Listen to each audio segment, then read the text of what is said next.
ਨਸ਼ੇ ਨੇ ਪੰਜਾਬ ਨੂੰ ਤਬਾਹ ਕਰਕੇ ਰੱਖ ਦਿੱਤਾ ਹੈ। ਤੁਸੀਂ ਜਾਓ ਵੇਖੋ ਪਿੰਡਾਂ ਦੇ ਵਿੱਚ, ਮੁਹੱਲਿਆਂ ਦੇ ਵਿੱਚ, ਸ਼ਹਿਰਾਂ ਦੇ ਵਿੱਚ ਏਡੇ ਸੋਹਣੇ ਤੇ ਗੱਭਰੂ ਮਾਵਾਂ ਦੇ ਜਵਾਨ ਇਸ ਨਸ਼ੇ ਨੇ ਖਤਮ ਕਰਕੇ ਰੱਖ ਦਿੱਤੇ ਨੇ।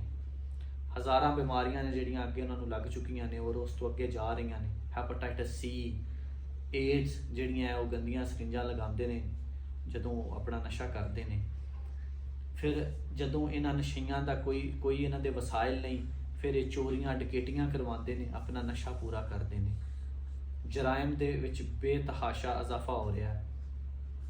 ਮੇਰੀ ਕਾਨੂੰਨ ਨਾਫਜ਼ ਕਰਨ ਵਾਲੇ ਅਦਾਰਿਆਂ ਅੱਗੇ ਹੱਥ ਜੋੜ ਕੇ ਮਿੰਨਤ ਹੈ ਕਿ ਤੁਸੀਂ ਜਿੰਨੇ ਵੀ ਮਨਸ਼ਿਆਤ ਫਰੋਸ਼ ਨੇ ਉਹਨਾਂ ਦੇ ਖਿਲਾਫ ਕਾਨੂੰਨ ਦੀ ਸਖਤੀ ਕਰੋ, ਉਹਨਾਂ ਦੇ ਖਿਲਾਫ ਘੇਰਾ ਤੰਗ ਕਰੋ ਔਰ ਨਸ਼ੇ ਵਰਗੀ ਇਸ ਲਾਨਤ ਨੂੰ ਜੜ ਤੋਂ ਮੁਕਾਉਣ ਲਈ ਆਪਣੀ ਹਰ ਕੋਸ਼ਿਸ਼ ਕਰੋ ਤੇ ਇਸ ਪੰਜਾਬ ਨੂੰ ਸੋਹਣਾ ਤੇ ਖੂਬਸੂਰਤ ਫਿਰ ਇੱਕ ਦਫਾ ਬਣਾ ਦਿਓ।